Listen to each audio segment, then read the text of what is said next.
Okay, here's the electric bike I built, and I think it was just a regular old Mongoose bike.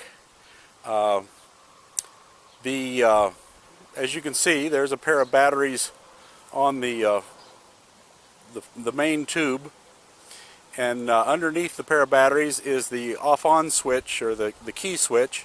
That's an elevator control lock that I got from a lock shop. Up here on the handlebars, I'm using a voltmeter for how much fuel basically I have so that I can get home. And then just for grins and giggles while I'm doing my testing, I've got my Garmin GPS system mounted on the handlebars also, so that I can see what kind of speed. Everyone's going to ask you how fast you can go and how far you can go. Without pedaling, so far I've been, I think, up to 18 miles an hour. And range, I just took a drive yesterday pedaling also, and by 18 miles, when I got back home and tested the batteries, they were at 18% charge left on the battery. So range is probably 15 miles on the batteries that I'm using. And I have a set, these are used batteries. These batteries are 4 years old. I got them for free, and that's why I'm using them, so that I can still go places for cheap. Down here at the crank, I learned this from Transfer Hutch on YouTube. There's two spin gears. There's a freewheel sprocket on the motor sprocket, and then a freewheel sprocket on the crank sprocket.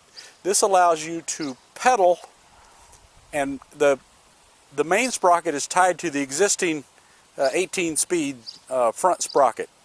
This system allows you, when you pedal, this motor sprocket is slipping, and when the motor's going, your main sprocket can slip. So you can pedal without having to turn the motor, and the motor can turn without whipping your feet around on the pedals. You can coast and have your feet rest on the pedals, and that's an interesting thing to do. I had an extravagance here. I bought a double kickstand for this thing. I got tired of trying to find something sturdy to lean it up against. It weighs a lot, and yeah, I feel more secure having a double kickstand on it. It does cut down on your clearance quite a bit, but face it, this isn't really a mountain bike anymore, is it? No! It's a bike so people can look at you while you pedal down the street. I'm going to go over and catch the other side of this motor and let you see what it looks like. The motor is a 24 volt, 450 watt DC motor. I think the science book says that a horsepower is like 770 watts. So by the time you get to the gearing system, it's probably a half horsepower to the wheel. There's the other side of that kickstand situation, and there, that aluminum is the back side. Now in here is these two screws are holding the voltage controller. I started out thinking that I could just hook up 24 volts to the battery and I'd be fine, and then I thought, well, I'll buy a dimmer switch from the hardware store for light bulbs and go that way. That won't work. You have to go ahead and buy a voltage controller in addition to the motor to get this system to work. And then a bell. I got a bell on for safety, so I can beep at people. And now back here, we'll start with my luggage rack. This is where I started spending a lot of money fast. These brackets that the machine shop welded on, it cost 74 bucks for them to weld on these brackets onto the swing arm. And here is that bar where I offset the load so that I could clear the pedal as I go around. And my feet will clear the battery. I built this